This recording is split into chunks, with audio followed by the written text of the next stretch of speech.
Miss Minerva Oaks. She's the flower of the Gower Ghost.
Well, amazingly, it is that time again. Man, I can't even believe it. How in the world am I closing out Wraith of God 3, Fear Hollow, when I haven't even finished fulfilling Kit Carter? How did I get myself into this mess? You schedule stuff, something gets delayed, and then it overlaps, and then you've got chaos, and here we are. But yes, it is true. And people have been asking me, they say, well, Aaron, is this it?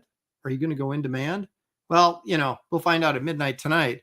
I do have a pattern of behavior you can look back on. I will say this, though, that if you are thinking about backing and you haven't yet, please do it now. That's my message to you. The early backers and the upfront money is what enables us actually to do these projects. So, and I know there's some of you out there that still haven't got your Kit Carters. I just took a freaking truckload. When I say truckload, I mean the entire bed of the truck and the interior of the truck full of packages to the post office because I couldn't go yesterday because of Veterans Day. So it was the biggest amount of packages that I have taken to the post office at one time ever in my life.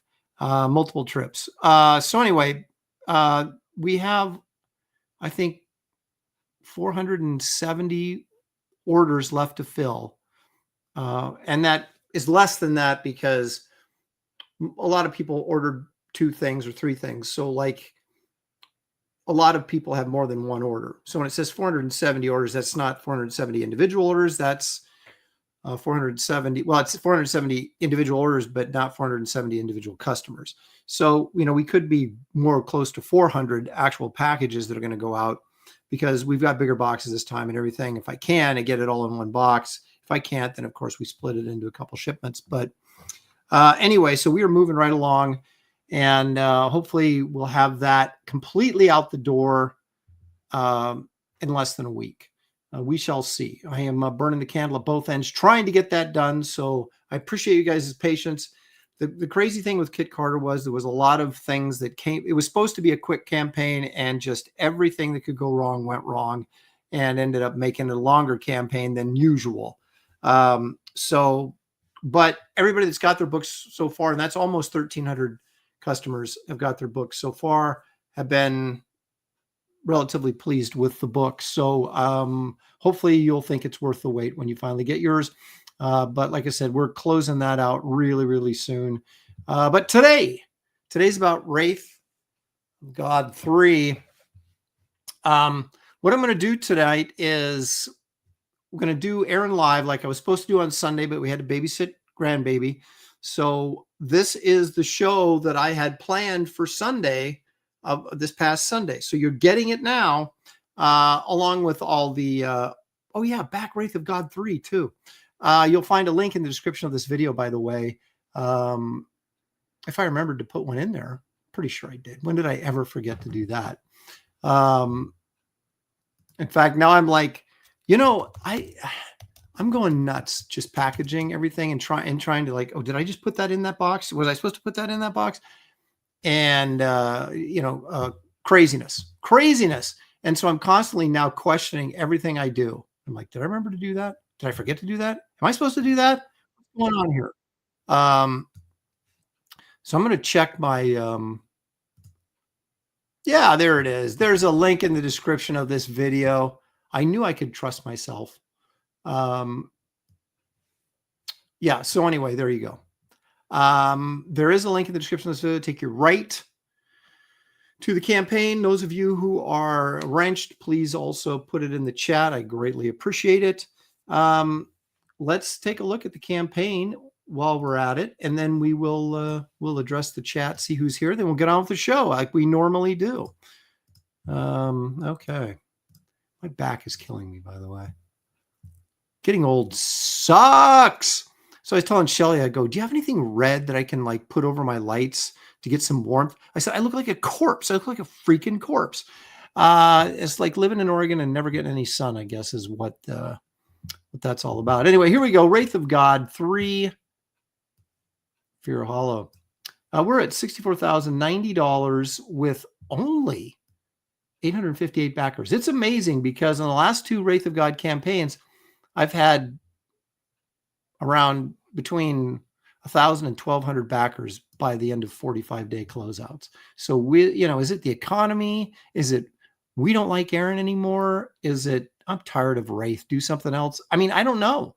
I'm hoping it's just Joe Biden's economy, but we'll find out now that we got Trump in office. And which I think is kind of funny that the stock markets are already bouncing back, and he hasn't even taken office yet. So everybody. There's a lot of confidence in the financial markets that he'll be able to get the economy turned around pretty quickly. So let's hope that is the case because we all could use a little more money. So what have I got here? I don't know why this is displaying like this. Did they change something to put the perks at the top now so you can scroll through all the perks instead of them on the right-hand side? I do not know. But anyway, there's all the perks up there. But let's get to the meat of the campaign, shall we? This is a 64-page graphic novel. Now, so the Wraith story will be 64 pages. If we hit 100K, which we're a long way from right now, but if we hit 100K, there's a David Williams Empirus origin story, which is another Empire Comics character of my creation. I'm writing the story. David's illustrating it. It's a short story, like a 10-pager. It would be in the back of this, be added to the back of this book. But if we don't get there, it's a 64-page Wraith story. You're getting that either way.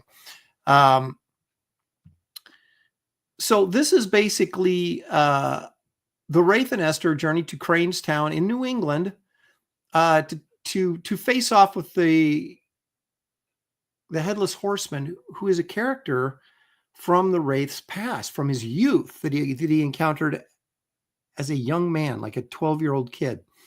And he has this intuition to go back to this town, and things have been stirred up. There is trouble. The Headless Horseman is back. The witch that he encountered 20 years earlier is there still. And then a villain from his past that we got just a fleeting glimpse of, a 2-page glimpse of in Blood Hunters. We'll find out more about him as well. So this one is just packed. It's got backstory. It's got more strife and character strife between Wraith and Esther. And then plus this really sort of creepy, scary story about the Headless Horseman. So this one is just jam-packed full of goodness. You'll have 4 cover options here to choose from. This is cover A. That's the main cover. Then we have cover. There we go. Let's make that bigger. You've got cover B, which is the EC Comics variant cover. That was a lot of fun. I'm a big fan of the old EC Comics, and no, I wasn't around when they were being published. I wasn't born until 64, which seems like a long time ago, but these were even predating that. Then you got Wraith of God, the 1972 Marvel variant or tribute. And then, of course, Chris Stevens contributed this wonderful painted cover. If you can't decide which to get them all. There's a perk that allows you to get them all. Here's some images from David's, hopefully we'll see this backup story. Once we get to 80, we'll get another trading card. This one was the elephant guy named Trunk from the nightclub, if you'll remember, is one of the backup stories in Wraith of God Blood Hunters. We've already unlocked the sculpture trading card, which is another character from the nightclub. And then, of course, the Loprestiverse retro editorial page with character value stamp added to the book. You can get this wonderful Wraith Nouveau print, limited to 500, signed and numbered. Wraith of God Roughs, Volume 3. This is layouts for all the page, 48 of the pages to the graphic novel. So you can kind of like see the layout process and what I go through to kind of figure out how to lay out a page. These are always really fun. Those are signed and numbered. There's no extras of these hardly at all. We print these to order, very limited edition, so you don't want to skip that. We have the nightclub shot glass, which is number 4 in a series of 6 Empire Comics glasses. The first one was Wraith of God. The second one was Garbage Man. The third one was Kit Carter. And now the fourth one is the nightclub. There will be 6 in its entirety, so you want to collect the whole set there. You can get a set of 3 commemorative poker chips, Wraith, Esther, and Keon's Werewolf. And if you missed out on the back issues, you can get them right here. Wraith of God 1 second printing, both versions, the new cover color and then the black variant cover, black and white variant cover. And then, of course, you can get Wraith of God Blood Hunters. You can also go to my website, which is aaronlopresti.com, and order any of this stuff and get it immediately. But it's a little bit more expensive on my website than it is on the campaign. So there you go.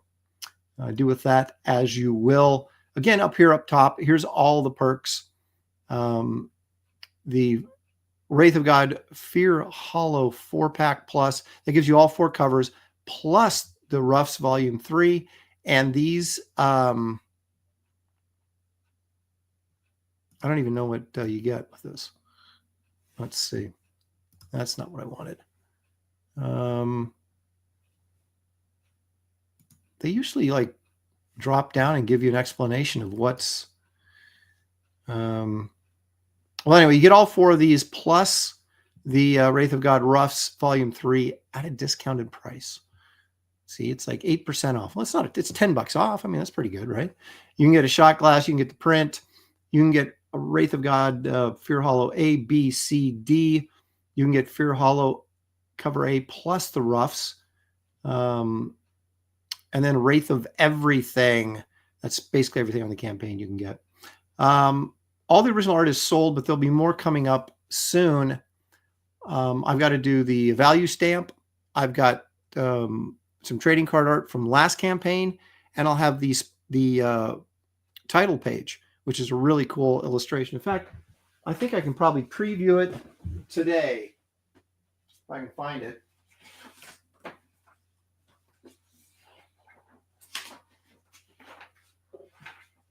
Well, you'll have to wait because I don't know where it's at. I thought it was laying right there, but it ain't. Okay. So anyway, these are all the fun goodies you can get by backing Wraith of God 3. So please, I encourage you to do so because this is a closeout stream, and that's what I'm here for, is to encourage you to back my book. All righty, how about that? Okay, let's see who's here. Sequential Treasures. I'm first, but that doesn't make me the best, just the fastest. That's James right there. Creative Face says, have a great closeout. I won't be able to catch most of the stream, but I'm rooting for you for a bang of a closeout. Well, thank you. I still have artwork from her that she sent me. I haven't opened it yet. Tomorrow on Graybeards, I'm going to open it. Passmaster Dan is here. Leg Kick is here because Leg Kick is almost here, always here, but he's on strike right now, so I guess he has more free time on his hands. N2 Paints is here. Lord Hinson Comics Gator, thanks for joining us. Marcus Killigrew, purveyor of all things pop culture knowledge, is joining us. Michael Bancroft, all the way from Australia.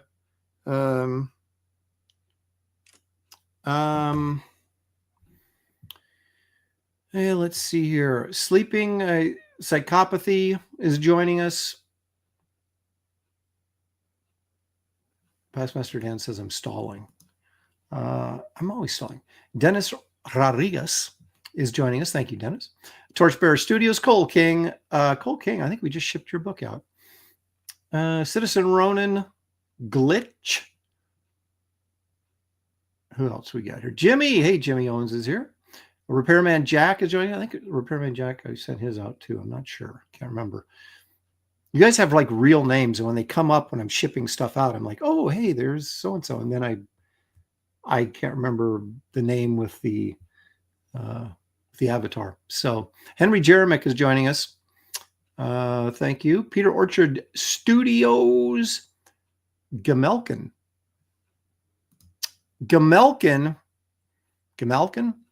says, got Kit Carter hardcover today. It is majestic. Thank you so much, Gamelkin. Lady One, the rest of my Kit Carter box just got here today. We'll read them this evening. Thank you. Glitch said a truckload of Kit Carters. It is. It is. I mean, I understand there's a lot of people that do campaigns and don't do the numbers that I do. And, so I'm not complaining about packaging them up. I'm just saying it's a long, when you're the only guy doing it, it's a long process. And so I just thank you guys for your patience. Yeah, there it is, Michael Bancroft. Stop slacking, Aaron. I know. I spend too much time on the couch icing my back. That's what I spend my time doing. Let's see who else we got here. Spaceman, how's Shelly doing? We miss seeing her. She'll be back soon. She is doing much better. Thank you very much.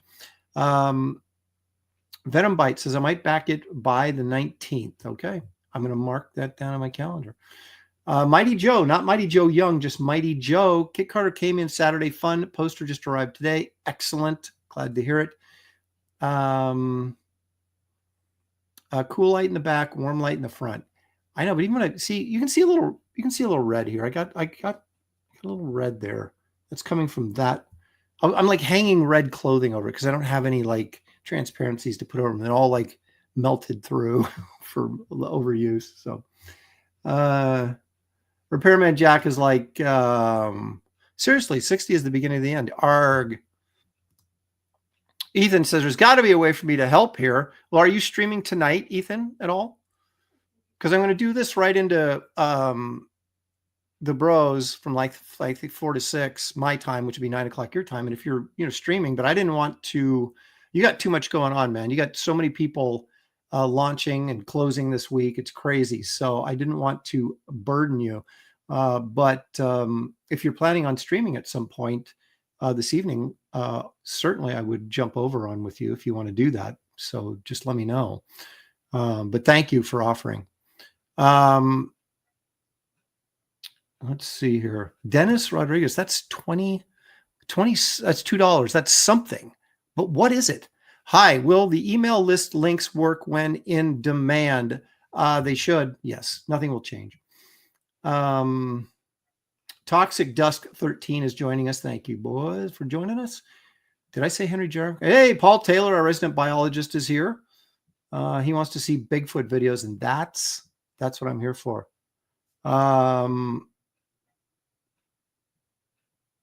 Let's see.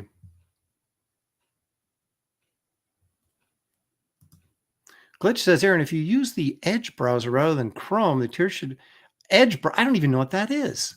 I just figured out Chrome. Oh my gosh. When will it stop?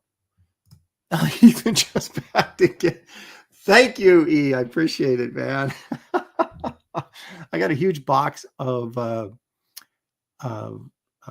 Cyberfrog toys back there that I haven't even opened yet because I ordered 2 boxes of Shelly ordered one and I ordered one. So I like opened the one and put them out, and then I got this other one. I'm like, I don't have any place to put these. So anyway, Katie is here. Hey, Katie, I often dream about being invited on Katie Did's show and it just doesn't ever seem to happen. Well, what are you going to do? The Green Laser's here. Mike Wilkie. Hi, Aaron. What are the 2 remaining shot classes? Will one of them be power cubed? More than likely, one of them will be power cubed. Yes, more than likely. That's a pretty good logo, and I want to use it. So,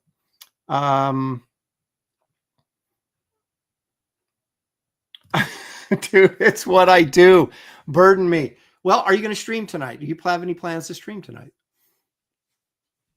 Because I do in the professionals at, like I said, from 4 to 6. And then after that, man, I was just going to stream until midnight. But if you're up and want to do something, I'm totally up for it, because it's much easier to let someone else host than it is to. Right now, I actually have a show planned, but beyond that, man, I'm screwed.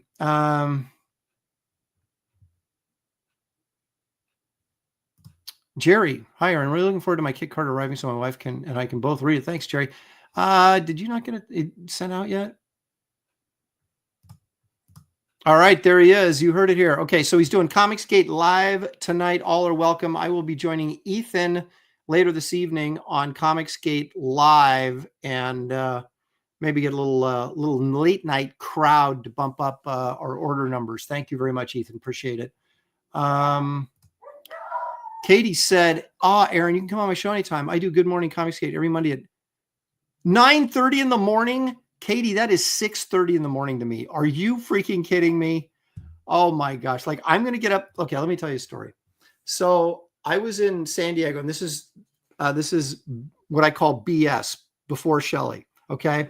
So I was in San Diego at staying at one of the hotels, and it was one of the was it the Emerald Plaza, something like that. And the one that's like farthest away from the convention center, but it was new that year, and they wanted it to be like the home base because it was the new hotel. But it was like we had to take a bus to get to the convention center. It was ridiculous. So I stayed there. Anyway, so I would go down and have breakfast in the morning at the the little restaurant they had there. And there was this one waitress, very attractive waitress, but she was big. I could tell she was a bodybuilder, a weightlifter, not a body, but a weightlifter. I could tell. And so I made sure I sat in her section, and she came and we started talking, and I said, hey, obviously you lift. And she said, yeah. And then we started talking, because I did too at the time. And so we're talking about all this stuff. And then I'm thinking things are going pretty well, right? And said, yeah, we should, I'm in town for, like 5 days, whatever. We should work out together. I go, where do you work out? And she goes, oh, just the YMCA right across the street. And I'm like, oh, God, that'll be easy.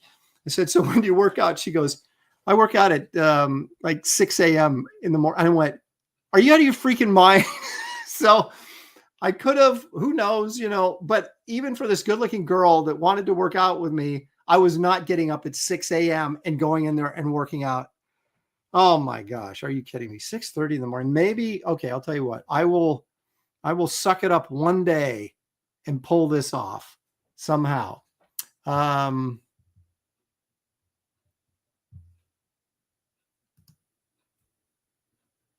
The short story, Lopez is lazy. No, Lopez needs his sleep. That's the story. And I'm sticking to it. So anyway, yeah. So who knows what might have happened.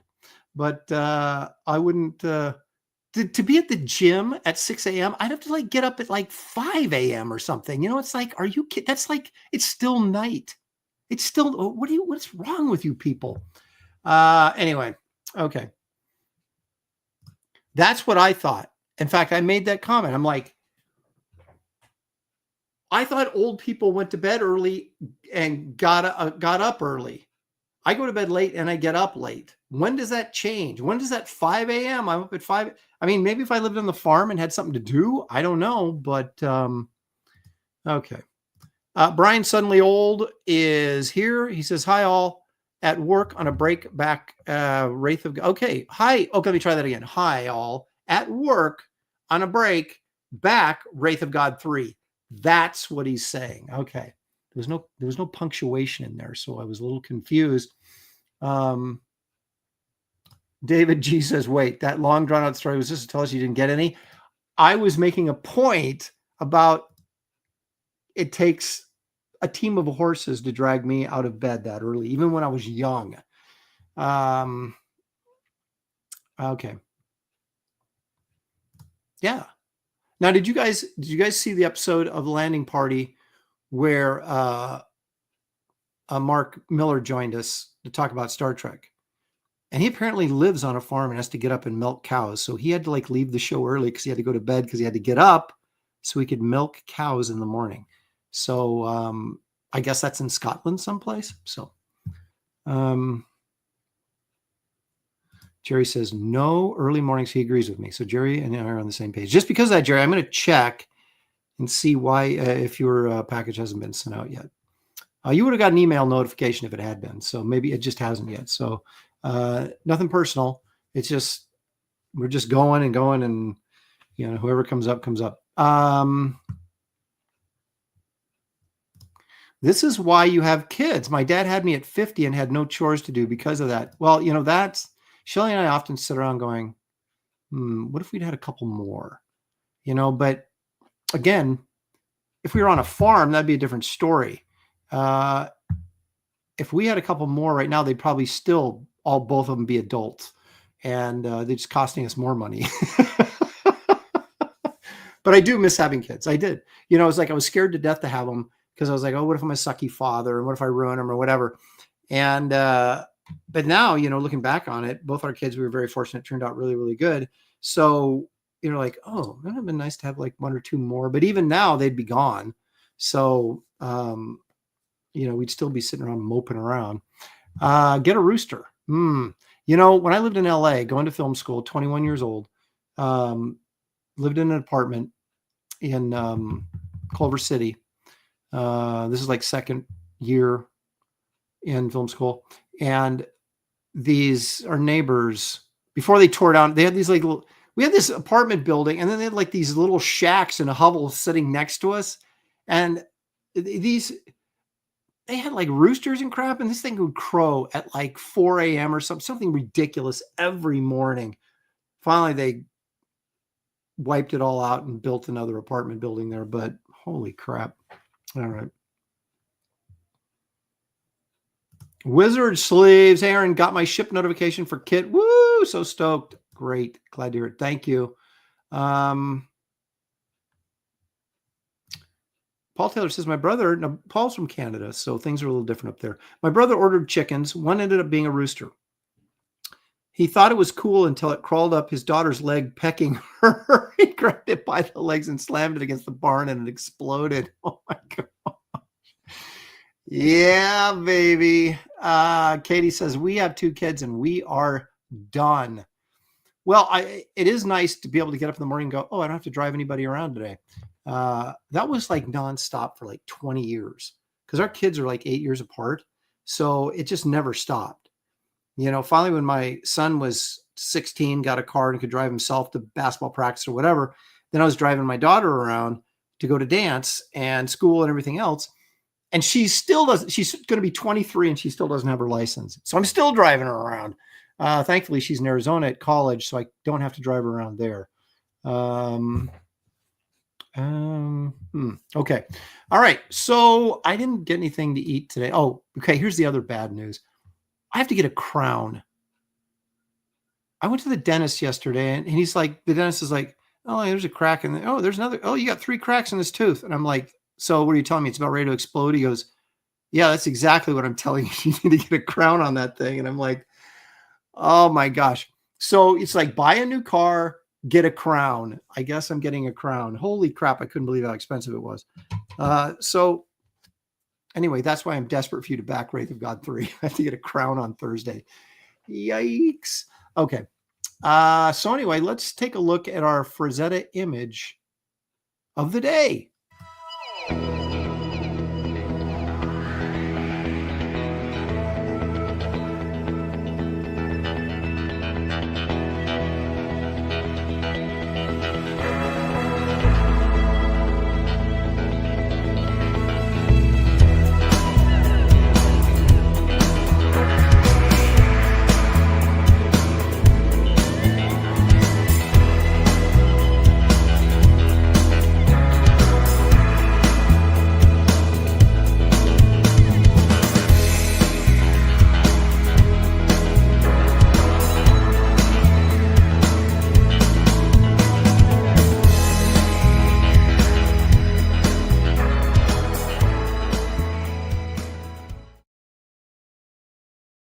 Okay, can we be honest? That's probably one of Frazetta's weaker efforts. I'm not a big fan of that painting. It's just there's nothing. It's boring. It's dull. I don't think it's that well executed. One But I promised to show you all the Brack, the Barbarian paintings, and that is the last one. I don't... I guess it just goes to show you that even the greats can have like, off days. Paul says, yeah, I didn't care for it, and no chicks in it. So there you go. Not all Frazetta is great Frazetta, but all Frazetta is pretty good anyway. It's like pizza, right? Even when it's bad, it's not that good. Ethan's right there. It stinks. He's being a little bit more. Now, he had a bad experience with Frazetta, though, so he might be a little angry at Frank. Frank wouldn't sign his trading cards, and then he got yelled at by Frank's son for even having the audacity to ask him to sign his trading cards. So he might be a little bitterness in there. I don't know, but yeah, it's not a great piece. All righty. So let me do if you don't mind, let me do a quick public service announcement.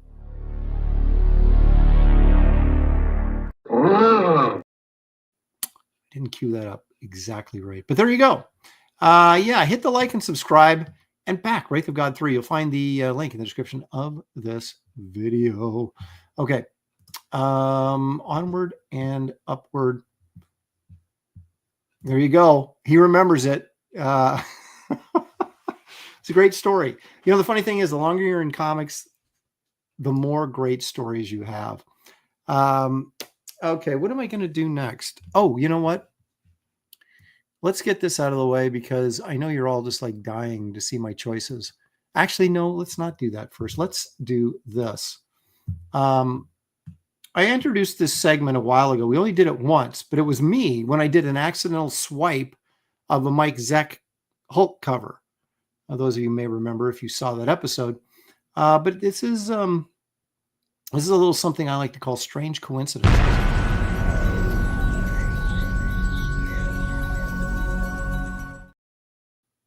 Oddly enough,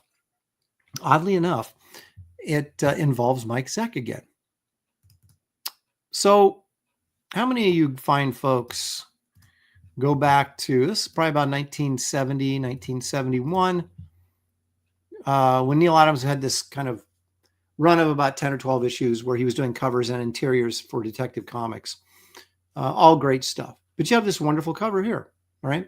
So this is like I said, probably 71, near the tail end of the 15-cent days.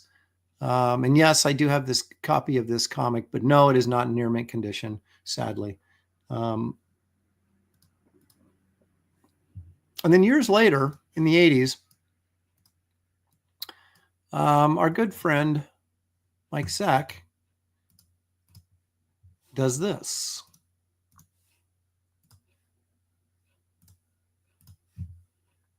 Does that feel similar to you guys?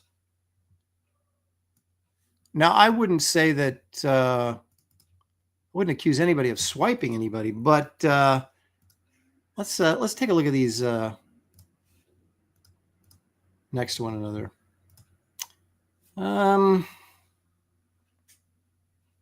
Yeah,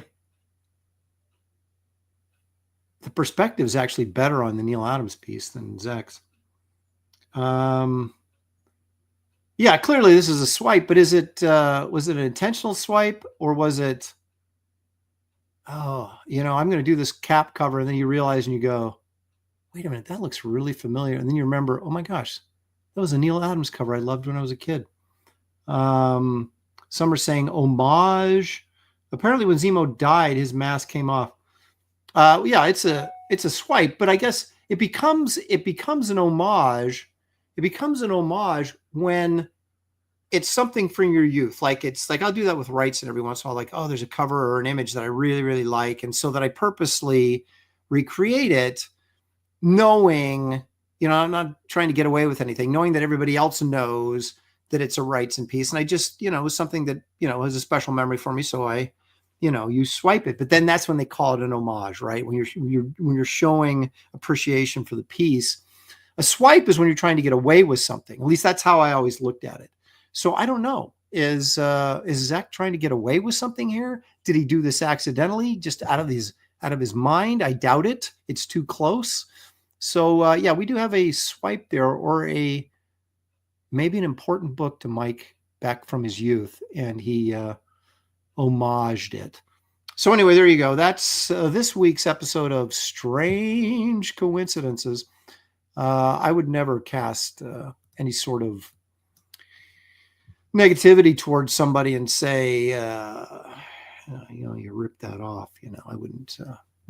There's always a logical explanation, right? I agree, but I don't know Mike's intent, so I'm not going to accuse him of anything. We'll just let you guys make that value judgment for yourself. All right, what else we got here? Let's take a look, if we may. I got an artist that I sort of discovered recently that had some really interesting stuff. Stealth X5 for $2. Thank you, Stealth. Appreciate it very much. Dennis, okay, we got Dennis's. Do we get Aaron Sparrow for $1.99? All shall kneel before Doomface. That's right. Aaron Sparrow has a really fine looking book called Kneel Before Doomface, and it's on Kickstarter. And would you guys go check that out? Aaron is a wonderful human being and a humanitarian, and it actually looks like a really good book. Very professional looking, of course. Aaron wrote Darkwing Duck for many years, and then was an editor, and has bounced around, and used to be my toy guy until he could not get me a Star Trek II phaser, which is still very disappointing to me. But anyway, so there you go. Make sure you check that out over there on Kickstarter, I believe it is. Okay, so I discovered this artist. I thought, this is interesting stuff. Let's take a look at him today on today's artist profile.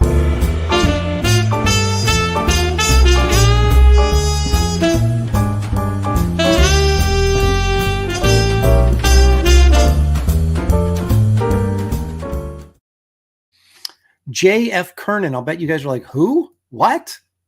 J.F. Kernan?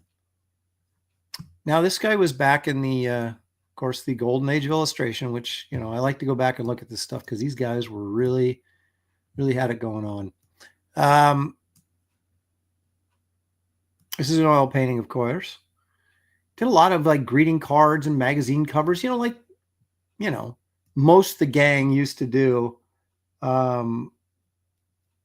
Oh crap! I lost his bio.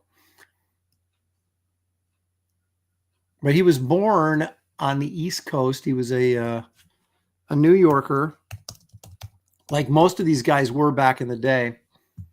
And I'm looking really quickly here for his. There it is. They have him written up under pulp artists, and I don't really agree with that assessment because he wasn't a pulp artist. He was an illustrator. He didn't do pulp magazines that I'm aware of.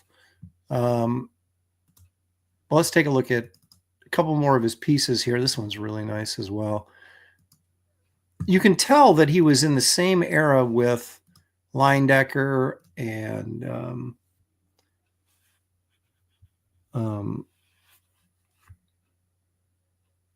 Norman Rockwell and other guys of that ilk.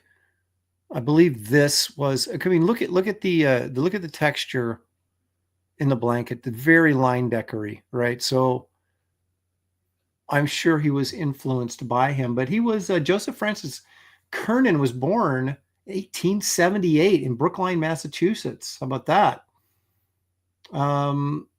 He began to attend Brookline High School, where he became in 1892. Can you imagine going to high school in 1892?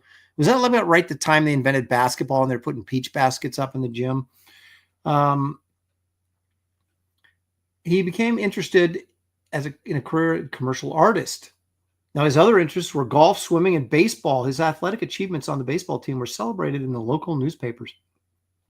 So a fairly decent athlete and a gifted illustrator. Very much like me. I was a gifted athlete. Well, no, wait a minute. I was a decent athlete I was a decent athlete and an artist. gifted, we'll leave that alone. In 1901, he began to attend the Eric Pape School of Art in the Farragut Building on the corner of Boylston Street and Massachusetts Avenue in Boston. I love how they get so specific.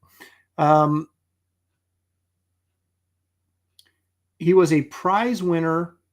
He got a bronze medal for entering the 4th annual public exhibition of student work. So he's only 4th. Come on, man. Third, excuse me. In 1903, let's see, or 1904, completed his art school training. So in 1904, after completing his art school training, he went to teach at the Eric Pape School of Art. So he became a teacher there. And then went in 1911 to newspaper job as a cartoonist. And then 1912, he left the newspaper business and went into freelance art. And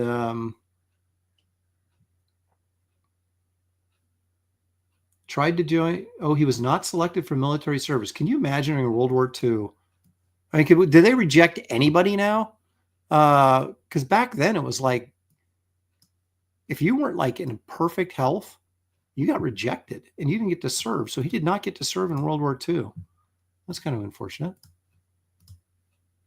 There's another piece, kind of line decory in terms of its layout, but not quite as stylized, a little bit more realistic.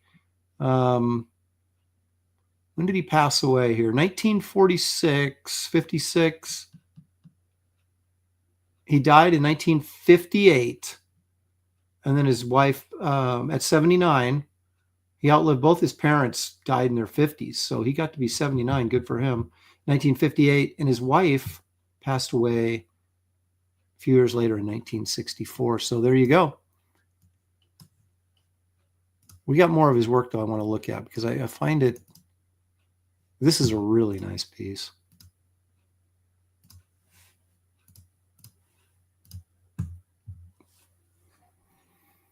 That again looks like it would be for a magazine cover or illustration, maybe. Maybe Saturday Evening Post. God, look at the detail on the boots and everything. Every time I deal with oil paints, it's really hard to get that really sharp detail because you got to have your paint at just the right consistency. And that's a beautiful piece, though. Paints a lot of geezers. Maybe that's why I like his stuff so much. Look at that old geezer. Playing horseshoes in the backyard. Paul Taylor's bragging he was born the year Churchill died.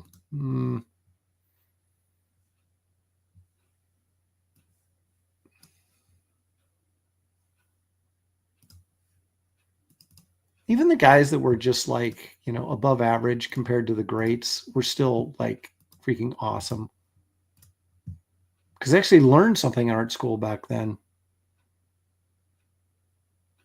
I would not send my kid to art school now for the price of tuition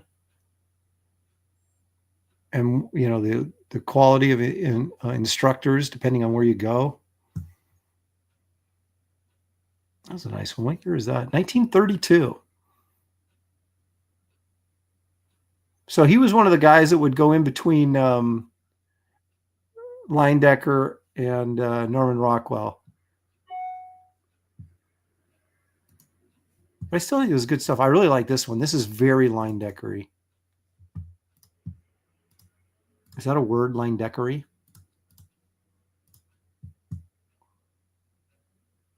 But you can see again, the texture, very similar to what Leyendecker did. Can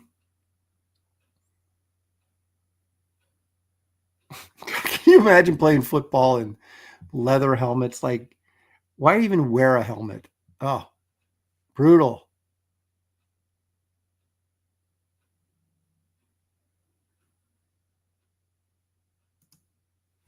but it is America's favorite sport. So I played basketball because I didn't want to get hurt. I'd broken my arm twice by the time I was a sophomore in high school. And I'm like, I'm through with broken bones. This one I kind of like. Look at this guy's face. This one's really nice.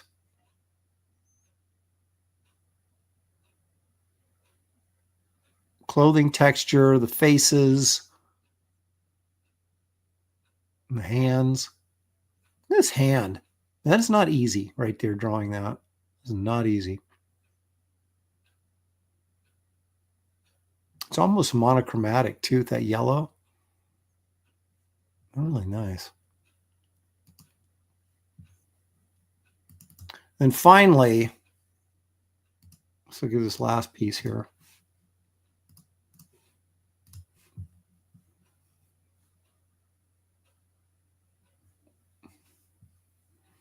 Remember when clown paintings used to be a thing? You like go to the mall and they would paint clowns. You don't see that anymore, do you? You still see people occasionally in malls with like landscapes and things like that, but not clowns. Clowns, I think, went out in the 70s for the final time.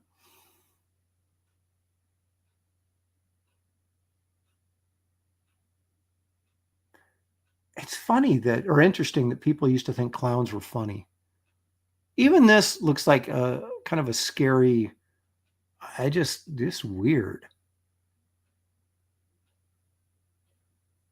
Just naturally creepy, something that's not supposed to be creepy.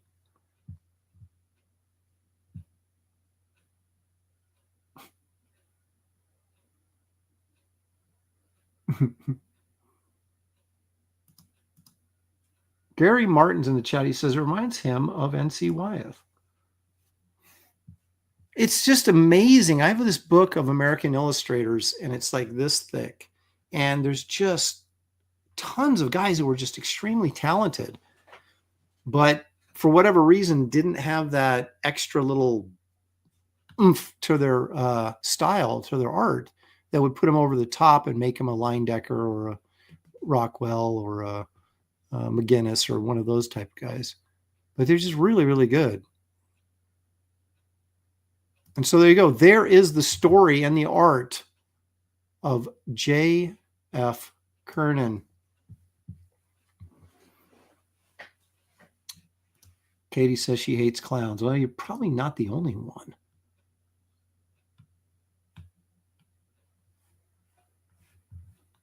All right. So here we go. I've got basically an hour to kill before I have to go do the professionals. Oh, I've got stuff lined up. Don't get worried. Don't get worried. I got stuff lined up. But before we do that, let's take a quick commercial announcement. This, folks, is what we like to call Wraith of God 3 Fear Hollow. This is the big closeout. Look at that. Look at that. 10 hours, folks. See that? 10 hours left. Let's do a little update here. Let's see what we got. 64,276, 861 backers. We need to get to at least 900 backers, don't you think? That seems reasonable, doesn't it? So again, let's just do this quickly. You've got your Wraith of God A cover.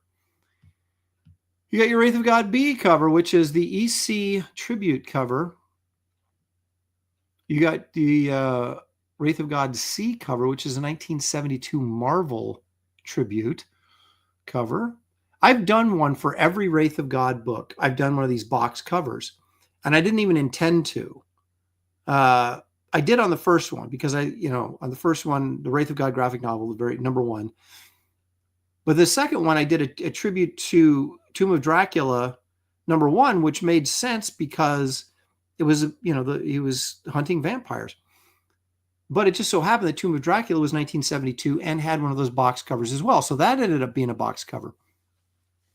And so I was looking at that just going, oh my gosh, I have done box covers for every single campaign so far, or the Wraith of God. So I have to keep doing it. So here we go. So every Wraith of God after this will have one of these as an option. A lot of fun. I enjoyed this period of time, that sort of Gil Kane period of time where he was like doing every cover, it seemed like, for Marvel. And then we have the Chris Stevens painted cover. So you have 4 cover options. You can get whichever one you like, or you can get all 4. If it were me, I'd get all 4, but that's just me. I'm a high roller, Mr. Vegas. That was from Stripes, by the way. You can also get Wraith of God, Wraith Nouveau print. This is limited edition to 500. Comes signed and numbered, but once 500 are sold, gone. Wraith of God Roughs Volume 3, this has page layouts to the graphic novel. So you can kind of pull the curtain back, if you will, and see the process into making the book. These are limited to how many orders we get. So I'll over-order just a little bit in case books show up damaged. But these are really hard to get after the campaign closes because I don't print extras. So make sure you add this to your order if you have not. This is the Nightclub shot glass. This is number 4 out of 6. We've done the Wraith, we've done Garbage Man, we've done Kit Carter, and now we're doing the Nightclub. And as someone, who was it that asked earlier for Power Cubed was the next one? More than likely will be the next one. Since I have a nice logo for that and I don't want to waste it. So you want to get that so you have your entire shot glass collection complete. You can get a set of 3 commemorative poker chips. These are clay poker chips, not the cheesy plastic ones. These are the nice weighty ones.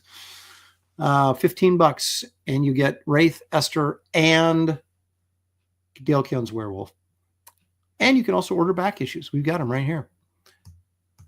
And those of you who are wondering, well, what about Kit Carter, Aaron? Why should I back this when you haven't fulfilled Kit Carter?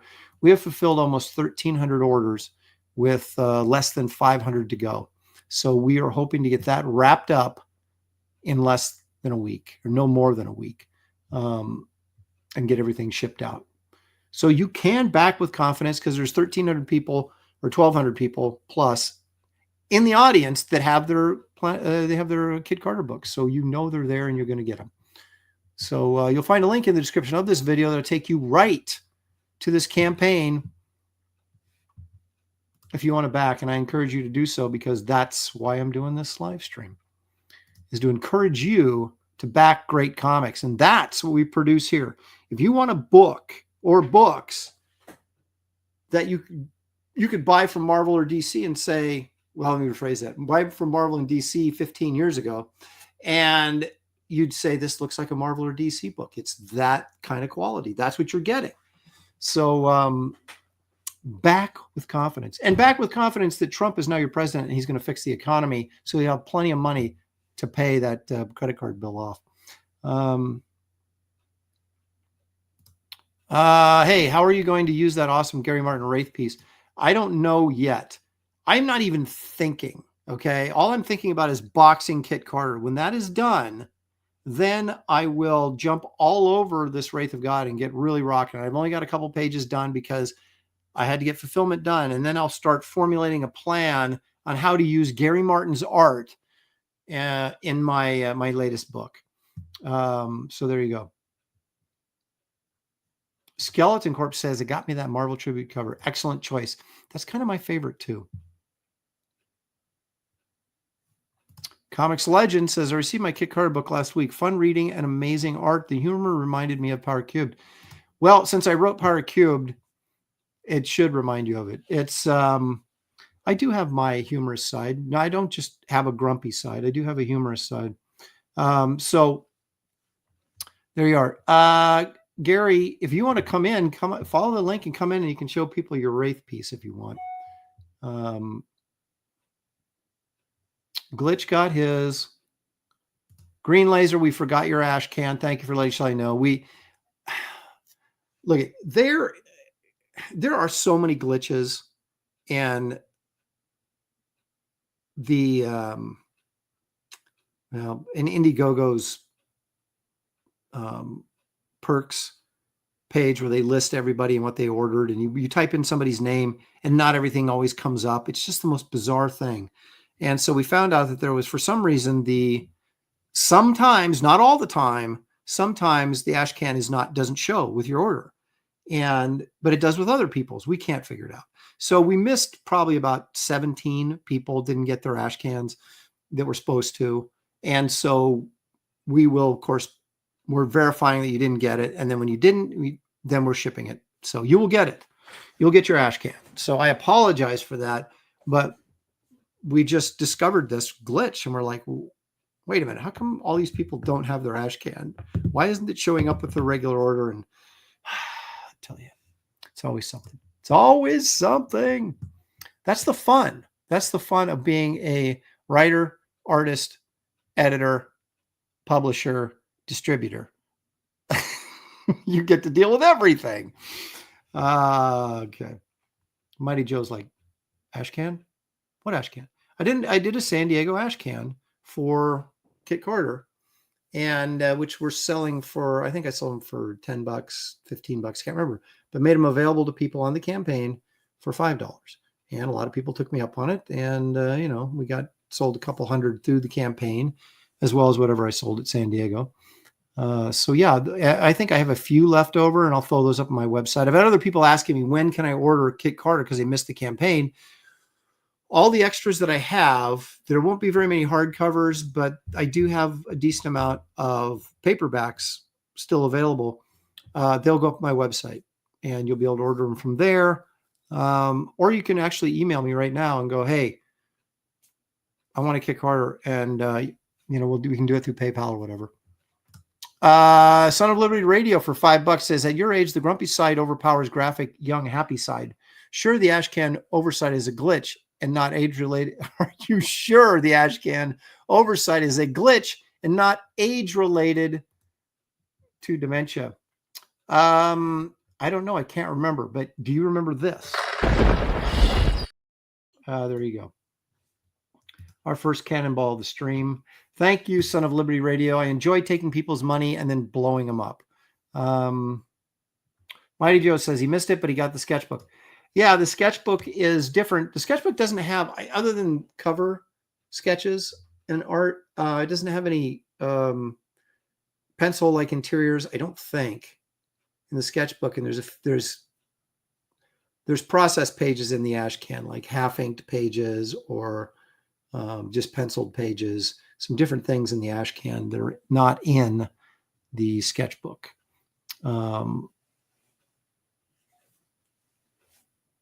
Son of Liberty Radio says, I love getting the cannonball. Well, okay. Well, then I'm not going to give you one anymore then. Ha! I'll blow you up with a nuke or something.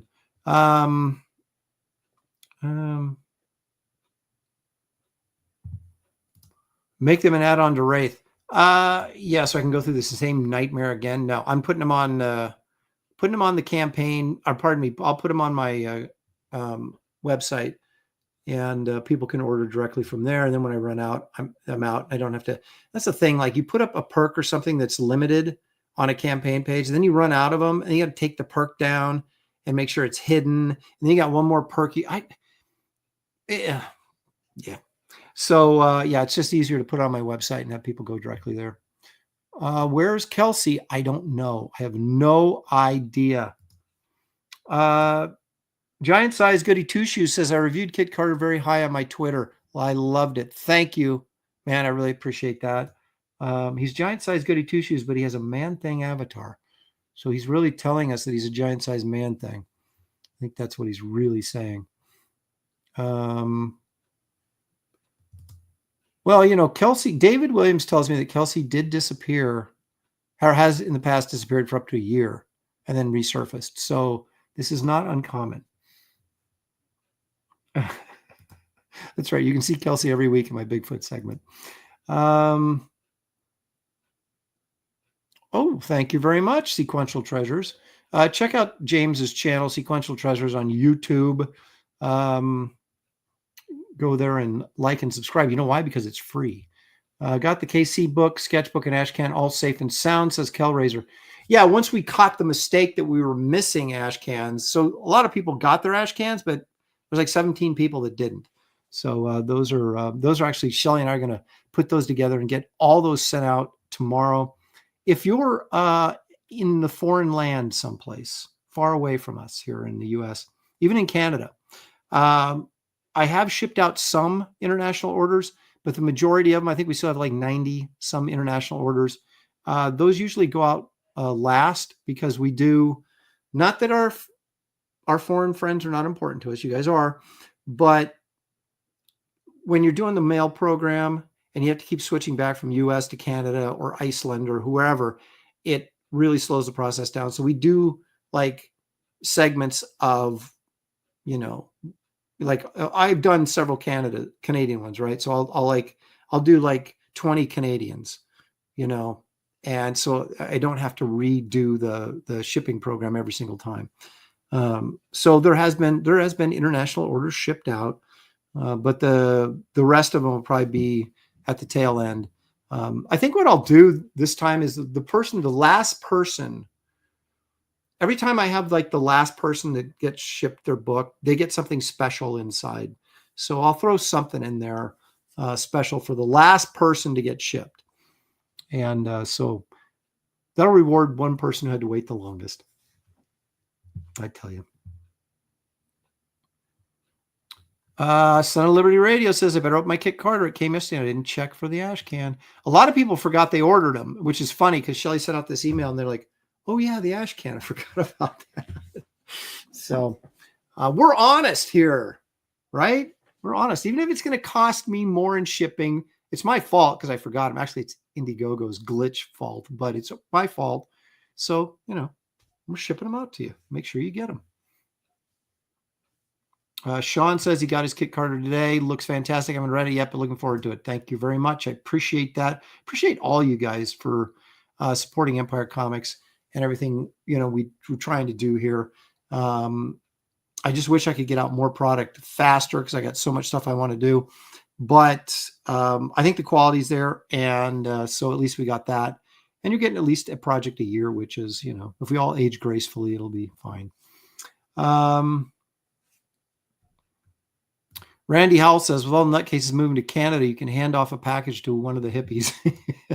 Yeah, but they'll probably will never make it to you. They'll like roll their joints with the paper or something. Yes, it's a very small empire, Paul, but I do have a new empire. There you go. All I do. Oh my goodness. What a saucy little avatar name.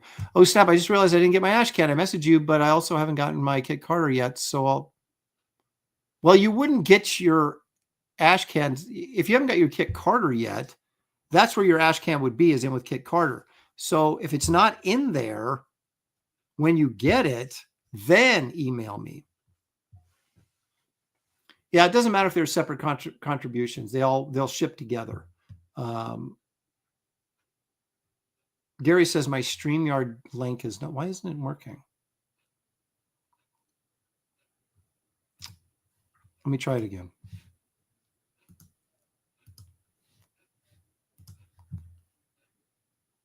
Everything, or I should say nothing works the way it's supposed to work. This is why I'm grumpy all the time, you guys. All right, Gary, try this one. Try that one. Okay.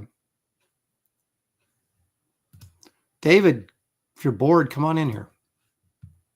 We're going to talk 90s comics in a couple minutes here. So, okay. All right. So I just sent out a new link to Gary and David. We'll see if it works.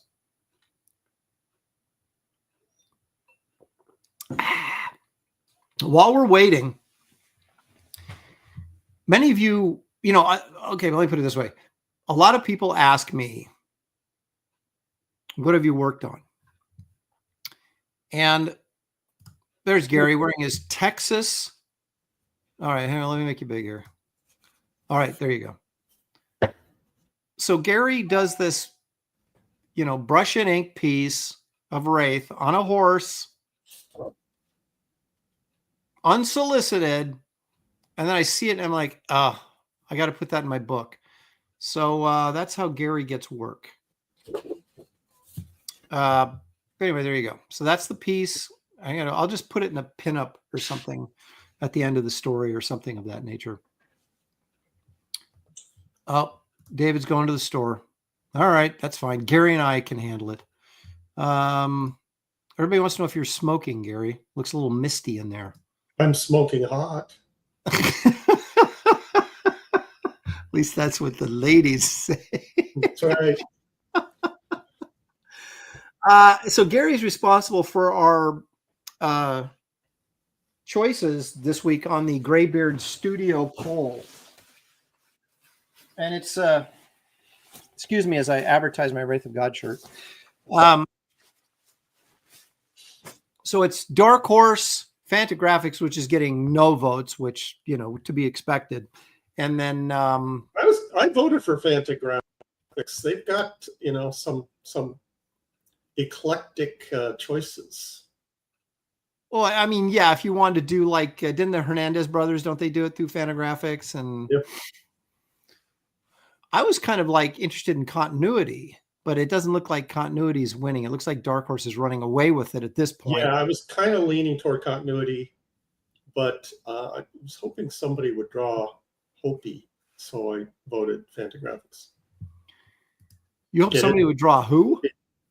I was hoping somebody would draw Hopi. Hopi? See, Yeah. I don't even know what you're talking about. That's from Jaime's Love and Rockets. Oh, okay. Okay. If you say so. I used to have a banner here. What does that one say? Sketchbook? No, that's an old one. We don't have those sketchbooks anymore. Back Wraith of God on Indiegogo. Look at that. That's a good I'll let that one run. Someone just asked, how do I get Kick Carter if I missed it? You send me money. Email me at aaron@aaronlopresti.com. Or you can message me through Facebook or Twitter or Instagram, whatever you're on. And I will give you the cost and the shipping. You can send that to me via PayPal or Venmo, and then I will send you the book. It's that simple. That's how it works. Son of Liberty Radio for $5. Gary, they're starting early on us. Gary's couch looks like he's broadcasting from a sandbagged bunker. It's time for a Gary Martin book, not a sketchbook, but interior art. Thank you for the 5, Son of Liberty. You are ramping up towards that, aren't you? Yep. Announced it last week on Graybeards. Oh, that's right. We did, didn't we?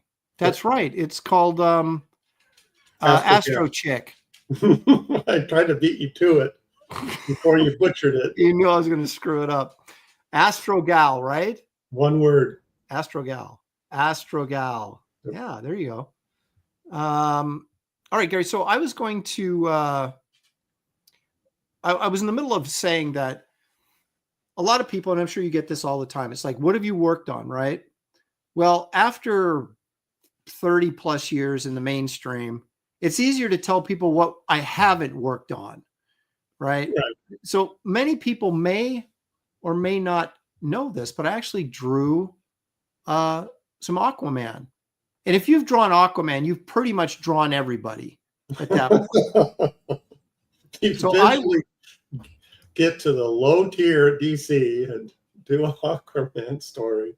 Exactly. Is my camera not working again? Doggone it. My camera just went out on me again, Gary. Okay, can you freaking believe it? We can hear your radio voice, so that's all right. Why does this do this to me?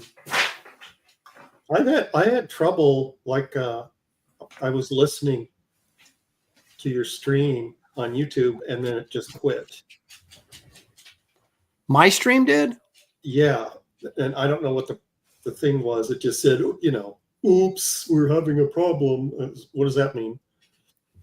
And then I tried your link and that didn't work either. It's like, is this a problem on my end? But I was able to get back on YouTube with no problem. So I don't know what's going on. Nothing ever goes smoothly. Again, there's $2. When is Gary doing a comic? We just answered that still. Well, actually, we didn't answer it. He's doing one, but there's no date set, right? No, I'm still putting stuff together. I have some artwork to do for the campaign page. And there's some other things that I can't really talk about right now that are in negotiation. Oh, look. It's working again. What is that? That's my table. This is what I wanted to show. Okay, so camera's back. All right, so here we go. Anyway, go ahead, finish your thought. I'm sorry I cut you off there. I was so excited that my camera actually was working. So yeah, it's in the process. I mean, I'm still living off of commissions, and so I'm kind of bouncing back and forth. But I am working on artwork for the book, and I've written 100 pages of plot. Whoa. That's either 2 graphic novels or 4 issues, depending on how I package it. I haven't decided yet. Wow. Well, that'll keep you busy. 100 pages. Yeesh. Yeah. And and there's more. Well, never mind. I'm not gonna say this yet. I'm gonna save this. Save it. Save it for tomorrow, or save it for later down the line. Down the line, it's something really good. Now, Gary, do you keep like a page or 2 from everything you work on? Like I used to do that. Now you don't care. Until a lot of my work dried up, and then it was, eBay City, baby. Yeah. Well, no, I used to do that. I used to go through a job and pull out one page and then put it in my file, and then sell everything else. Yeah, that's what I do. So I sometimes get a couple of pages, and now I did two Aquaman story pages here. Let me solo myself here. And of course I kept the fish monster pages because they're my favorite. Okay, hold on, Aaron. I'm gonna say a phrase that you're fond of. Yeah. Wow, nice inking. That, of course, is Matt Ryan. Yeah, very, very nice, creepy looking Aquaman. I like it. Well, did you do research on these like deep sea creatures, or did you make these up? No, well, this is kind of a rockfish, or a stonefish, excuse me. Yeah, I did a little research and then kind of augmented, because they're kind of like mutated. At least this guy. Now, this is Aquaman with a beard. Okay, this was for a Walmart giant comic. Okay. But then I also did an issue of Aquaman where he's just like young and handsome, clean cut Aquaman, right? Yeah, it looks like a senior high school Aquaman. Yeah. So here's another. This one I made up. Yeesh, that is a great panel. So I always keep the monsters. Yeah. And so I got to do like fish monsters and weird things. And now back to the bearded Aquaman, and there's the rockfish again. Oh, did they not offer you the Aquaman series after seeing this? No, they just they took me for granted, those guys. Yeah, of course. I'm getting a lot of crap for this Texas hat in the chat. Wow. Gary's new book called The Missing Bruce Lee Drawing. Yeah. I vowed to put that in if I do another art book. He will go in. What happened? I think that what I did was I called up Dan to deal. I was in between projects or something. I said, "Hey man, I need something." He goes, here, do this. We got Aquaman Walmart story or something. It was one of those kind of things. Or hey, we've got a fill-in issue on Aquaman. So, and here's one more page. Oh, did I lose my camera again? Yep. There.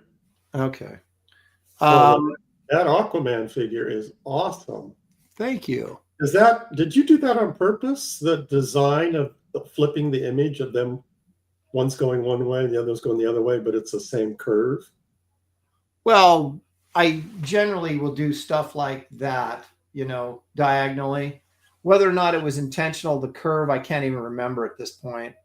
Just say yes, you did it. Yes, I did. Of course, I'm a genius, Gary. Yes, these are our favorite panels because they take us about 5 minutes. Yeah, you can draw those sloppy and lean on the inker. And then the last page of the bearded that I didn't keep this for any particular reason. I just didn't sell it. but or wasn't able to sell it. You know, it's Aquaman. But so anyway, yeah. So even I, Gary, have done Aquaman. Yeah. So see, this is very cool. Why have I not seen this before? Because you probably didn't read the Walmart Giants. No, I did not. And were you reading Aquaman at all? I've never read an Aquaman comic book in my life. I'm not quite sure. I don't think anybody has. So that's the problem. It was like Wonder One Woman. time I'd read Aquaman as if he was like part of a team. Was like Red Nails. Wasn't he in that? Oh, you mean The Nail? Red Nails was a nail, that's it. Yeah, I knew it had nails. Nails were in Nail, right? That was Alan Davis. Right. Yeah. Actually, I didn't even read that. I just looked at the artwork. I rarely read a comic book. I do sometimes. If it comes highly recommended, like for example, Kit Carter, Planet Doom, or Wraith of God 3, yeah, you read it. But other than that, I just look at the artwork. Okay, I finally read Boland's Killing Joke like a couple months ago. You've never read that? No, I just looked at the artwork. Oh my goodness. Okay. And boy, was I disappointed. You didn't like it? The artwork was amazing. People in the chat are going to lose their minds. Hey, Graham Nolan doesn't like it either. I thought the story was overrated. It wasn't anything special. The only thing that was special in it was Batgirl, getting gut shot. That was the only thing that was like, whoa. The rest of it was just, Joker and his poor, backstory and his, it's like, so what? Wow. I know that I know Alan Moore has fallen on hard times with people in the chat because of his strange postings and anti-conservative postings and anti-comics. Well, more than that, I just read a book by Dave Gibbons. And I can't remember the title of it. Chat, help me out. It was, sorry, Hulk Smash. See, I knew I was going to offend someone.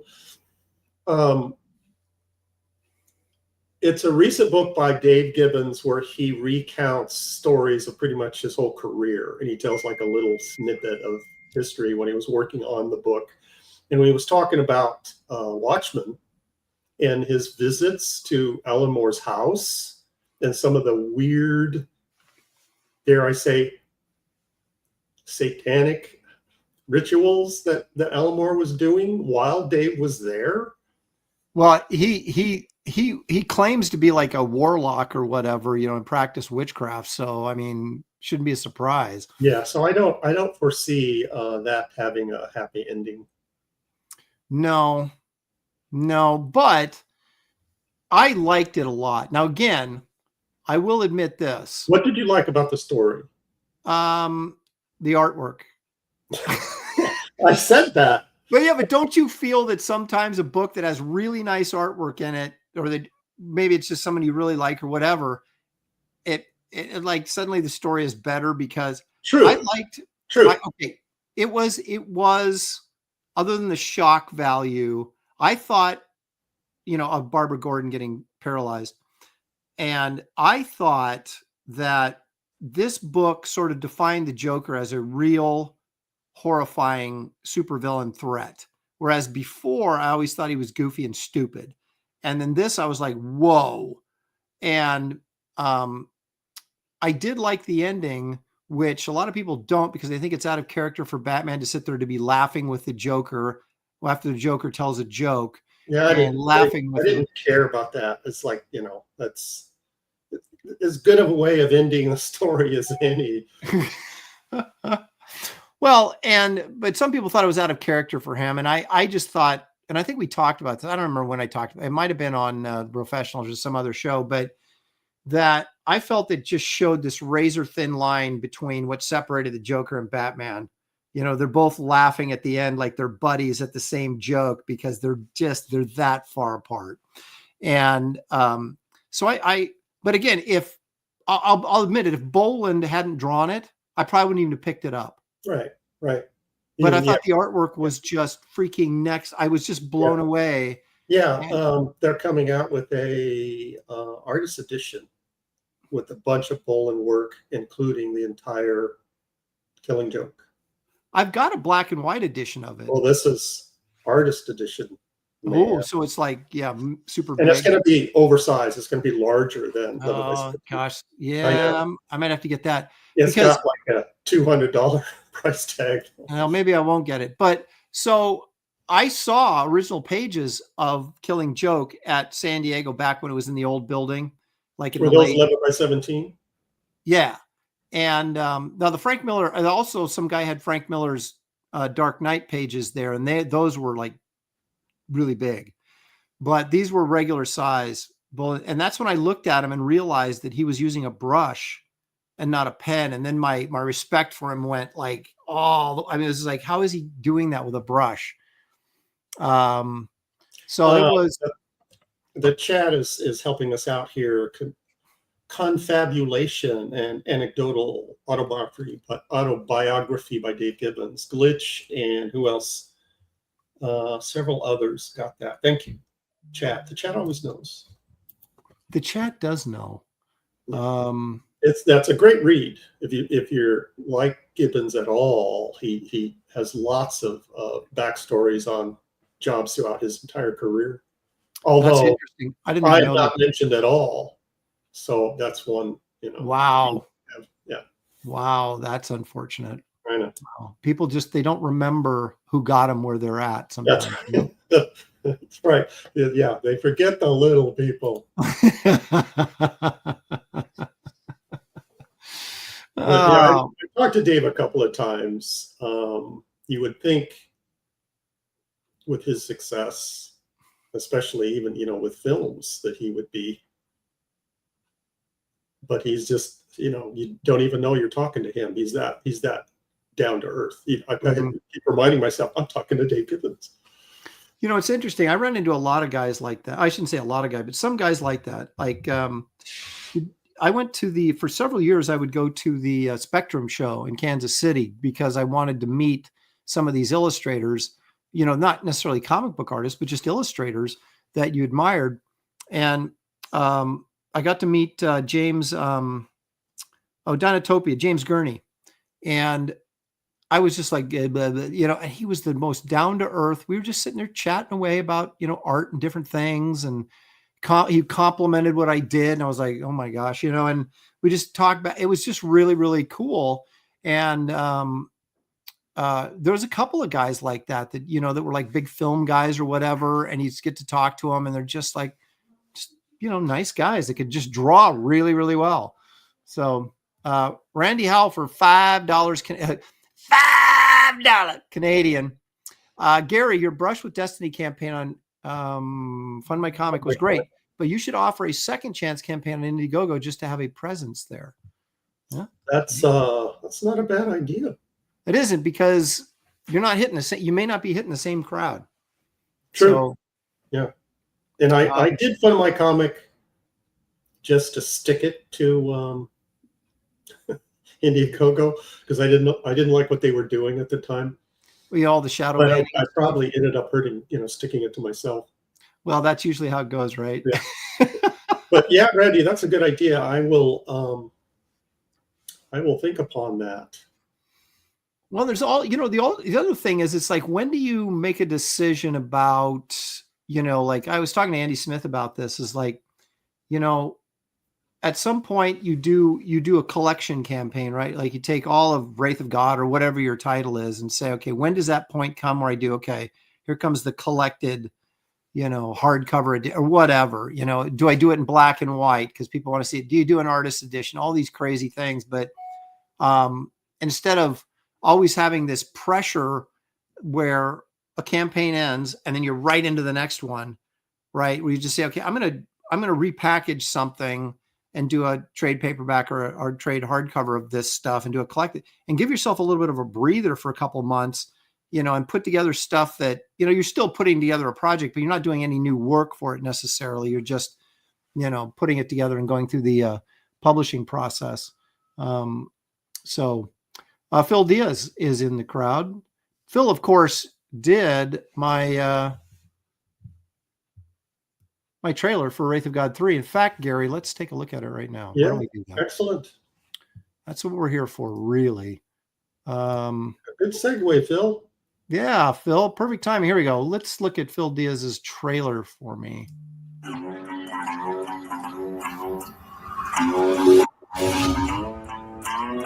Music is very cool.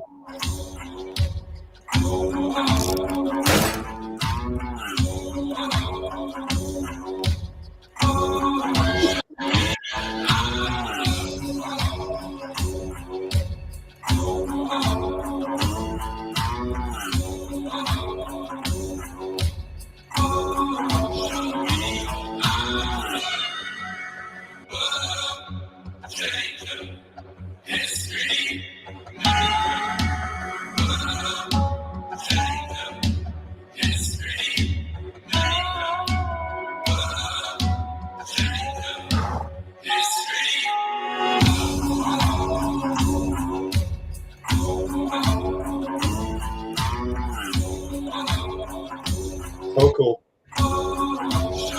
He did a great job. And he did it fast, too, because I was in a time crunch. And I was like, wow, this is really good. And he did it in like 3 days. So very happy. Music is absolutely appropriate. Yeah. I had that laugh that I did during that illustration you had of that creepy guy in the hood. He's pointing. Yeah. You can do this in his hand. Yeah. That curve. Yeah. That. And I'm like, who invented that? You know, the way the hand is like kind of curved. Is that a Gil Kane thing? It's not a Kirby thing. The first time I saw that, I think was the Sea Witch, the Frazetta painting. Oh, maybe Frazetta. Yeah. And you see kind of like a profile of that hand kind of curving. Yeah. And then on, I started looking out for that. And it's like, I don't know if he invented it, but that's how you should, either if you're a villain, you need to point like that, or if you're an evil woman, exactly. A hero should never point like that. No. Wrightson did a lot of that stuff too. That's right. Wrightson may have been but he was a Frazetta guy, so he might have got it from Frazetta. Maybe. Wraith of God, Fear Hollow, cover A. Cover B, speaking of EC Comics. Cover C, speaking of old 1972 Marvel Comics, which we weren't. To cover B again. I probably mentioned this before. It's hard to choose, but this is my favorite. Does this head without a body, is this dude still alive? Because he looks like he's, well, he's making a commentary on his situation. Let me point this out. When I got Chris, I had to get Chris started early on this cover because I didn't know how long it would take him, or and I wanted to make sure it was done when I launched the campaign. So I didn't give him any direction for the Headless Horseman, and he came back with the Headless Horseman with this guy with long hair and a beard that's the Headless Horseman's head, and I thought, I like that. I'm going to go with that. And so that became the head here. So this is the Headless Horseman's head. So he's like, he uses the head as a weapon? No. It's like he's triumphant. No, he's triumphant because he got his head back. That's kind of what I thought it's like he chucked it at people and, Right. No. It's like where they would, be in shock, and then he would, pounce on them while they were, stupefied. Whoever controls the head of the Headless Horseman controls the Headless Horseman. So he's trying to get his head back. Okay. This is coming back to me.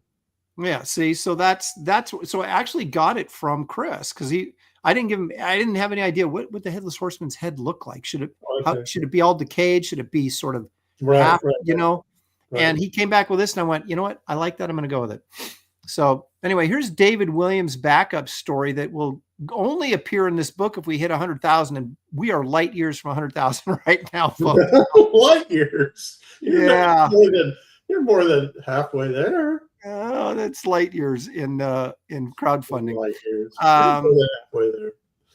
Look at this. Like, if you're kind of into Art Nouveau, here's me ripping off Mucha, sort of. So, you might want to get this. No, that's not ripping off. That's a homage. Is that because I didn't actually swipe any particular? You couldn't find us.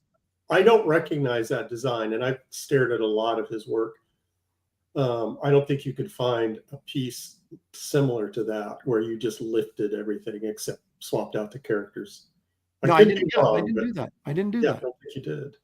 It's my take. I've done that in my work. Just that's all. You're a little bit and then stole everything else. I've done. If you weren't a swipe artist, Gary, you wouldn't have anything going for you.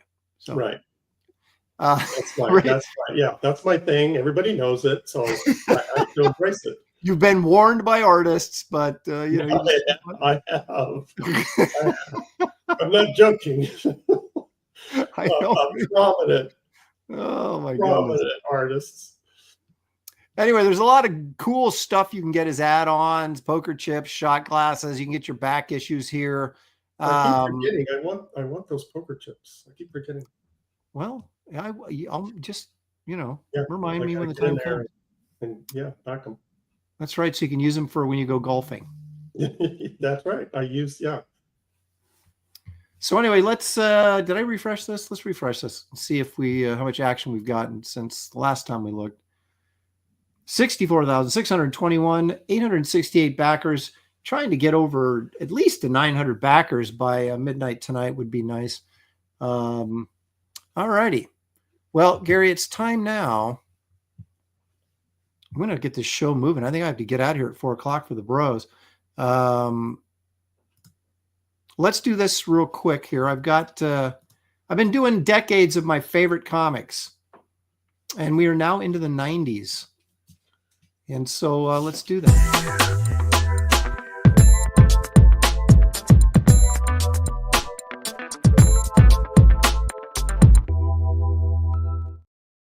Like that trippy spiral. Okay.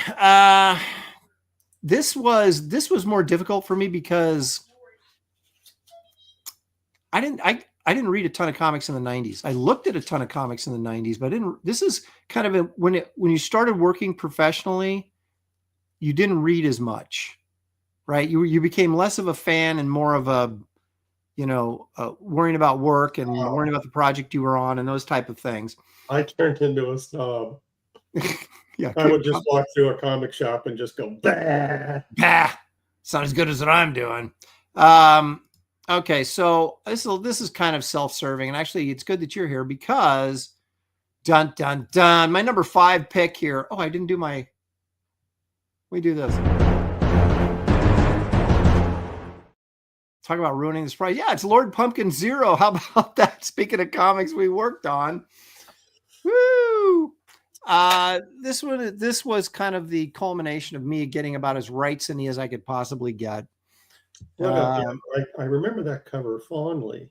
Yeah, Gary, you inked this. You inked most of this issue, but not all of it. Not all of it. No. I don't know if I do remember this. It was a lot of fun.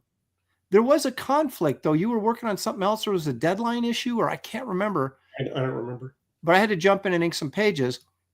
Now, that cover was inked by Gary, but this is me inking the splash page. This is about as close to rights and as you'll ever see me get right here. Now, Gary, you used to get that on the cover. There was that spotlight coming down on Lord Pumpkin, right? Mm-hmm. And you used a X-Acto knife to scratch the edge. If you go back to it, I need to look at it again. I don't remember. Okay. But you see what I did here? See that? Is that splatter? No, that's an X-Acto knife. Oh, okay. That I went and scratched that off, the ink off to get that edge because that's what you had done on the cover. Let's take a look at the cover again here. I have many techniques. I need to get it close. I'm almost positive that's what you did on this. Yours is like a little bit. Let's see here. Well, let me see if I can.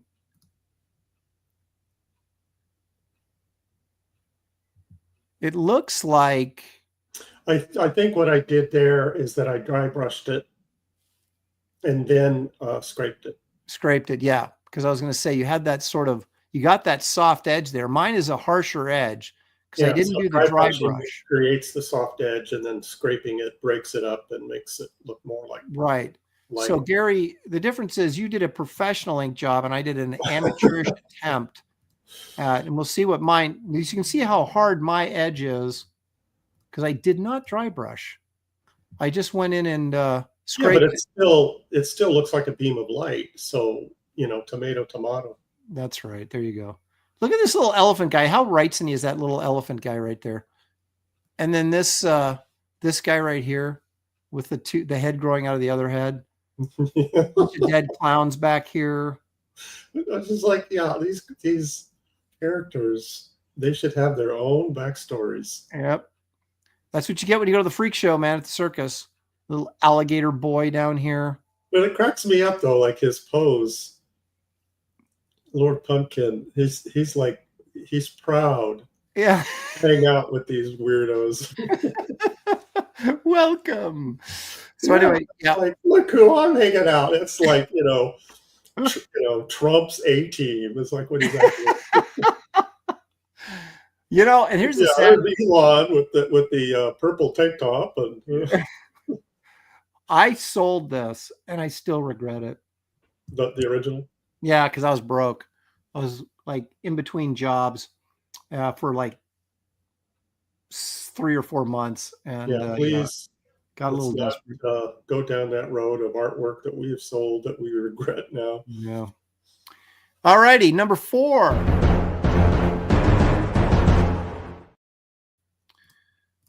This probably should be higher on my list, but Dale's Pit, number 1. And Gary and I have told the story on Graybeards more than once of us going through the art return room at Malibu, because Malibu published Image Comics, at least the first issues, before they took it over themselves. And there was Dale Keown Pit originals in there. Yeah, didn't they have to like call security and drag us out of there? Yeah, there was I remember looking at it. It was a double-page spread of Pit, just, I think it was beating up that motorcycle gang or whatever. And we were just going, oh my gosh, this is brush. Whenever you realize something is brush that you think is pen because it's so razor tight in the way it's controlled, and then you're just like, holy crap. Well, the thing that ticked me off more than anything else is I don't remember ever seeing Dale's inks, because he was inked by what's his name on Hulk? Well, there was Rubenstein, and then there was the other guy. He inked a lot of Alan Davis. Farmer. The Farmer wasn't the only one. There was one other guy. I can't remember who it was, but yeah. Who was that chat? So did he go right from Hulk to Pit? Yeah. Dale? And so I don't recall ever seeing Dale's inks. And then I'm looking at these pages and think, that bastard. Yeah, it's like guy doesn't even ink, and then he pulls it's this like, off. How did you hide that talent? But he could have been, inking stuff all along. He just didn't have time to ink Hulk and draw it. Right. But for me, it was like overnight, inking brilliance. And it took me years before I was halfway okay with what I was doing. I know, and here he is. I just got through penciling 3 years in the Hulk. I guess I'll ink this myself. And you're like, ah! Yeah, pretty great stuff. So anyway, there, yeah. So Pitt comes in at number 4. Number 3.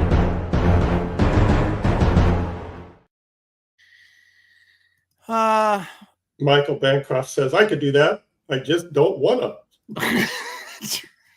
Exactly. Yep. I could do that. I thought that many times, but I've never said it out loud. How blown away were you when you first saw this? Yeah, plus with that acetate cover, the overlay, is that the one that had the flap on it? Mm-hmm. Yeah. Yep. This is, to me, was when like comic art kind of went next level. You're like, wow, I never. Yeah, I just wondered why no one had ever tried anything like this before. Yeah. And it was interesting because Kurt Busiek wrote it, and it was kind of the story of all these superheroes told throughout generations from this one news reporter, photographer. So it wasn't an action story. It was an interesting sort of slice of life story, but I mean, again, another story you would not read if someone else was doing the artwork. Right. And I'm not saying it was, it was a bad story, I think, because it wasn't. It was very engaging and interesting. But if it hadn't had this art on it, I wouldn't even have picked it up. Right. So I said, where's all the action? But you're just blown away by the quality of the art, and never have seen someone do this really high level commercial artwork in a comic before. Right. Yeah. So very impactful on both. And I guess that goes hand in hand with our next one, which is number 2.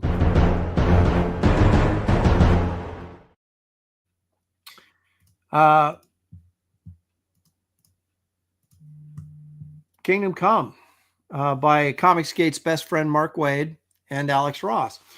I will say this about Mark, and I'll always say this about Mark. He's a terrific comic book writer. Anything else beyond that, well, you guys pass your own, make your own judgments, but he's a terrific writer. And I love this again because of the artwork. Would you have picked this? Oh, it depends on who drew it. There's a lot of superheroes in this. So if somebody else ever picked up a comic book because of the writer. Oh, I didn't either. But it looked like an interesting like if Arthur Adams had drawn this, I'd have picked it up, Absolutely. But if it had just been your average run of the mill guy, like, I don't know, me, I probably wouldn't have picked it up. But this was, again, some great artwork by Alex Ross and a good story. However, I kind of felt like the Bible references in this were just sort of random. Did you ever read this, Gary? I don't think I did. Okay. Well, he takes. I may have, but I don't remember it.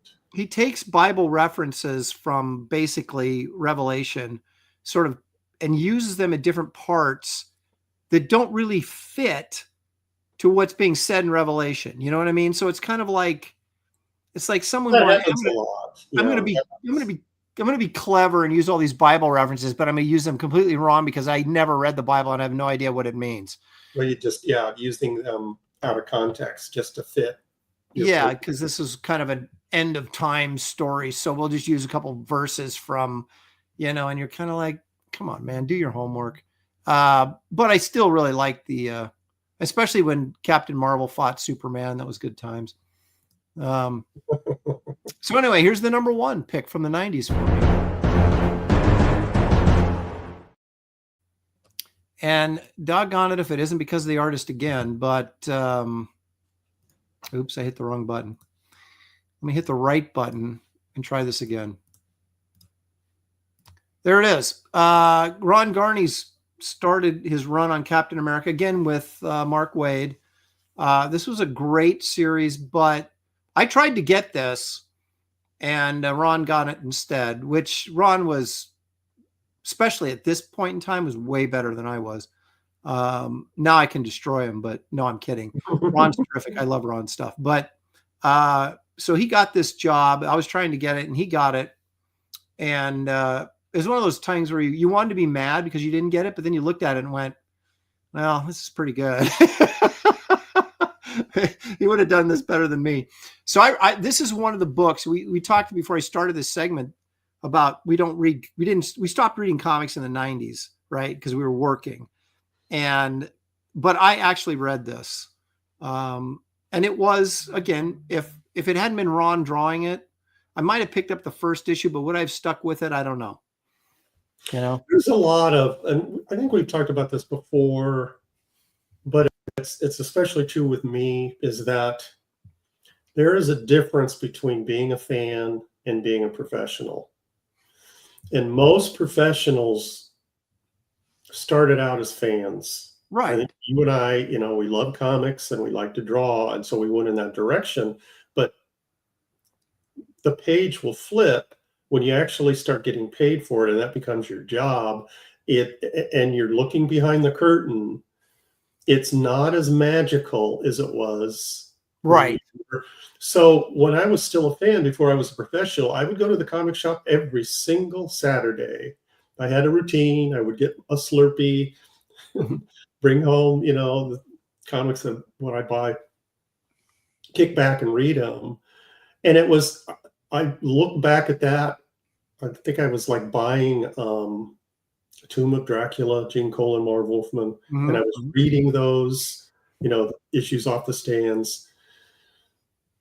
I don't remember the last time I went to a comic book shop with that, you know, starry-eyed. I know. What's not this week?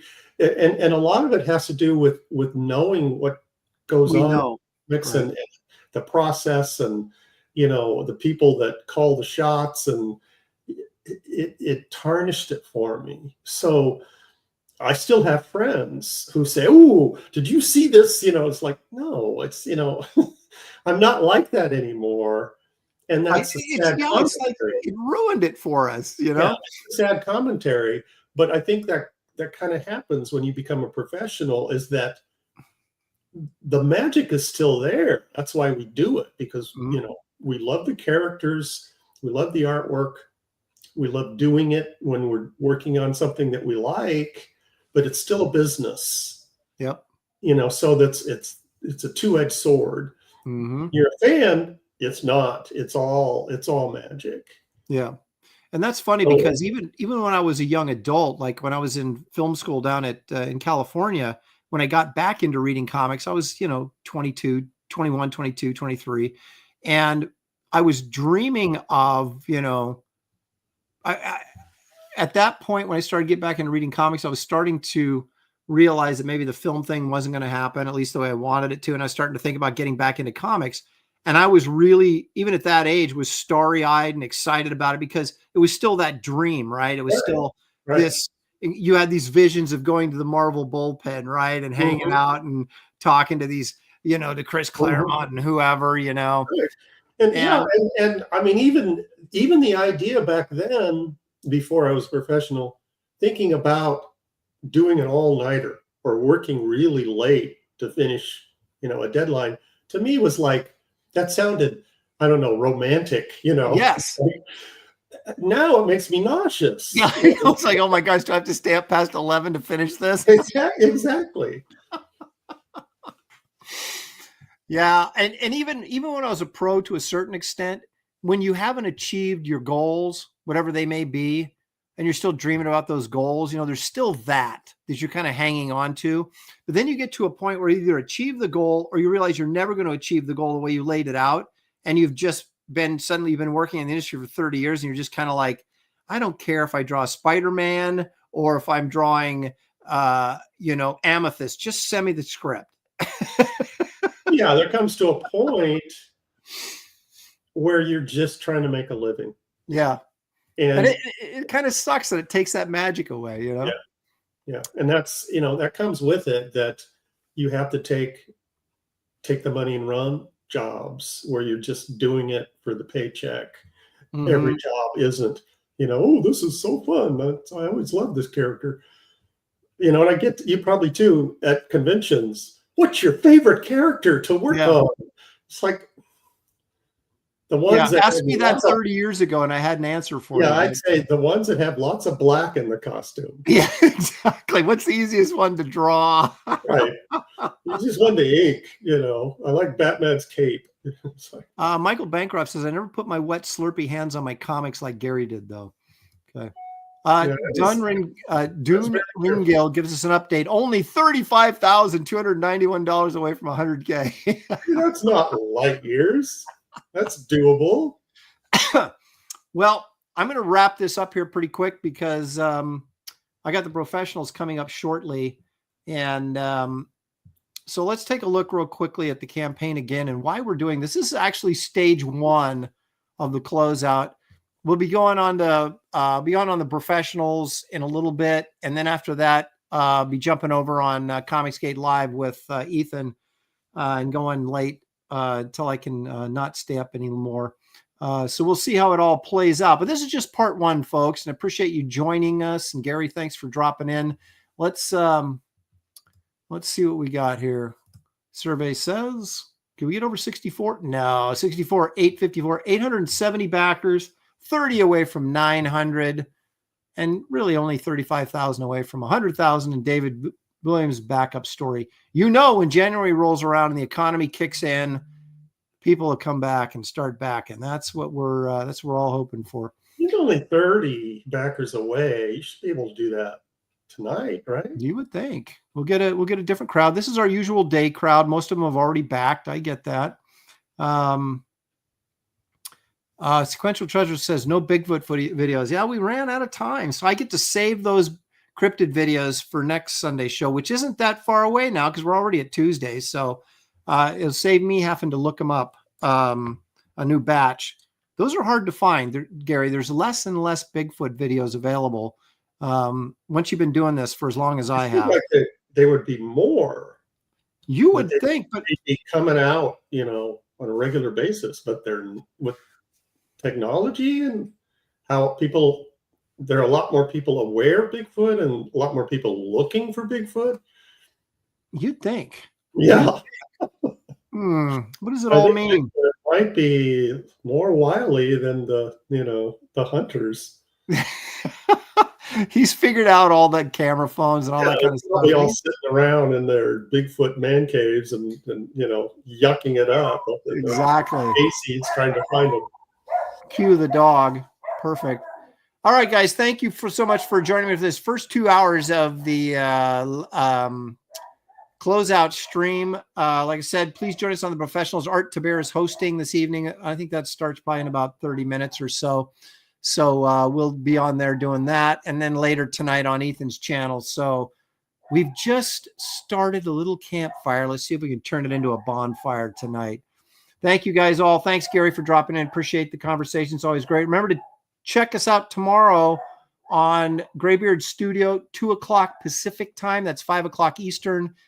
We will be drawing, it looks like either Dark Horse characters or perhaps continuity if it makes a late run, but Fantagraphics looks like it's buried and dead. So we'll see you guys tomorrow or later tonight. Thank you all. Peace.